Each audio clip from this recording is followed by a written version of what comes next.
Bonjour à tous, alors aujourd'hui on se retrouve pour une recette très simple, un gratin de pâtes façon bolo entre guillemets, avec de la sauce tomate, avec des épices, avec de l'oignon, un petit coup de peps avec un petit produit sympa. Je vous invite tout de suite à découvrir avec moi la liste des ingrédients. A tout de suite. Donc il va nous falloir 2 boîtes de pulpe de tomate. Il va nous falloir de l'ail. Donc moi je prends comme d'habitude de l'ail confit. Ça coûte 4 € le petit pot. Mais du vrai ail ça coûte un peu plus cher et j'arrive pas à le garder. Donc un oignon jaune. Un petit piment vert. Donc les piments sont...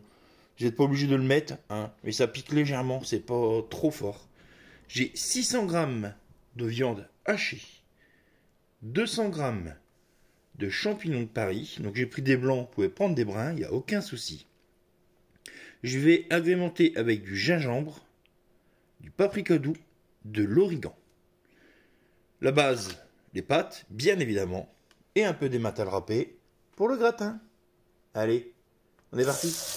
Donc, première étape, j'ai pris mon fidèle wok, vous pouvez très bien prendre une sauteuse, il n'y a aucun souci, ou même une poêle. Hop, un peu d'huile, un peu de beurre, et on commence par les champignons. On les fait revenir, allez, 2-3 minutes pour les colorer, mais sans trop les cuire, pour pas qu'ils soient trop mous, pour qu'on garde de la mâche. Et après on les débarrassera. Les champignons sont bien venus, on peut maintenant les débarrasser. Maintenant que nos champignons sont débarrassés, j'ai remis un petit peu de matière grasse. Et on va les faire revenir dans un premier temps nos oignons.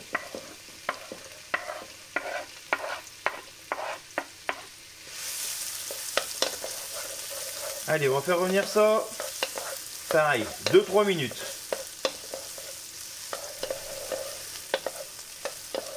Donc nos oignons, ça fait 2-3 minutes, ils commencent à être translucides. C'est le moment qu'on va choisir pour mettre notre viande. Allez, et là on est parti pour pareil la faire revenir 2-3 minutes, qu'elle soit bien colorée de tous les côtés. Donc notre viande est presque cuite partout, pas encore parfait mais ça ira très bien, ça va continuer à cuire de toute façon. Là je vais y rajouter mes 2 boîtes de pulpe de tomate.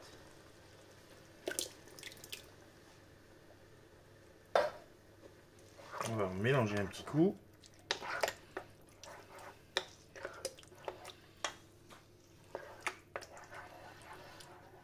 Là, je vais en profiter pour y mettre mon petit piment doux. Donc c'est du petit piment vert comme je vous ai montré. Donc vous enlevez les pépins et la pulpe blanche. C'est ce qui donne le côté plus fort. Et vous verrez, ça va épicer, mais sans non plus arracher. Et ça, j'aime bien. Je n'aime pas tout ce qui est trop enlevé.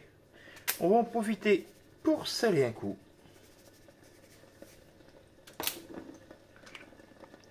Poivrer. Ah, faut que ça soit relevé, sinon ça va être fade. Je vais y mettre mon paprika. Mon origan. De toute façon, moi c'est systématique. Aussitôt qu'il y a de la sauce tomate, il y a forcément de l'origan. Je trouve que les deux, c'est une tuerie ensemble.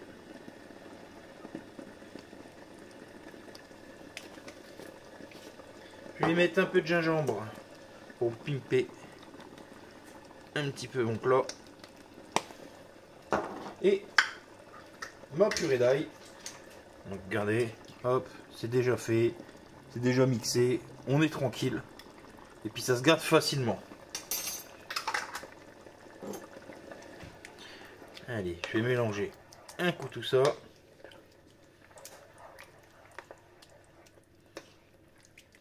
Hop. Donc là, ce qu'on va faire, c'est qu'on va mettre le couvercle et on va laisser mijoter comme ça. Allez, un bon 10 minutes.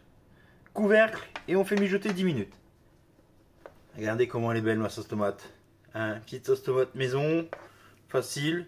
Après si vous aimez encore plus tomater, n'hésitez pas à mettre du double concentré de tomate.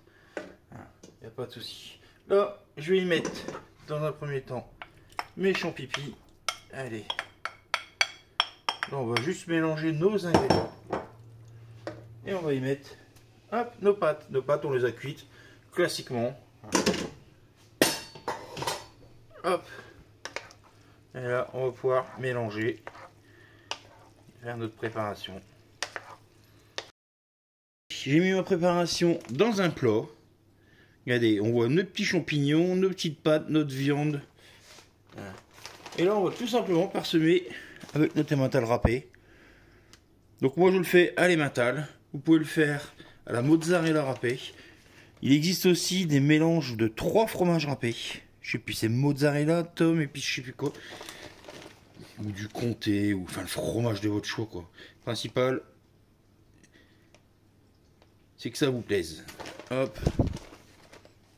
Tac, tac, tac, on est généreux. Et après, on part gratiner au four. Allez, 20-30 minutes. Après, c'est à l'œil que ça se joue. Donc là, ça sort du four. Regardez, le fromage a bien fondu comme il faut.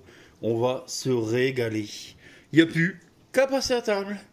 Alors, je vous invite à consulter mes autres recettes, à vous abonner. Hein, n'hésitez pas à laisser un petit commentaire, même si à la base c'est une recette très simple. Hein, il n'y a pas de mystère, il n'y a pas de produit onéreux, c'est un plat de tous les jours. Mais c'est juste une idée comme une autre. Allez, on se retrouve bientôt pour de nouvelles recettes. Bisous, bisous.